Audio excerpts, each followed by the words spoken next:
کہ نماز کے بعد بہت ساری دعائیں ہیں جو ہم مانگتے ہیں،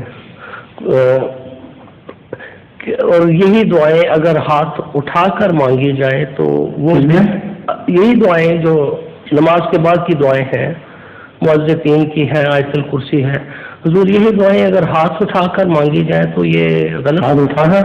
جی، نماز کے بعد یہ تو رسول اللہ کا رواج نہیں تھا، آج سے سنت کے خلاف ہے یہ بات کہ نماز کے بعد اس کے دعائیں. اول تو نماز ہی میں دعا کرنی چاہیے، اصل دعا وہ ہے جو نماز کے اندر ہو، اور جو نماز کے بعد کی دعائیں ہیں وہ یہی سبحان اللہ وغیرہ پڑھنا، یہ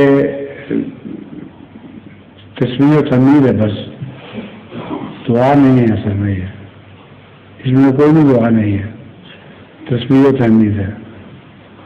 جزاک اللہ حضور. السلام علیکم.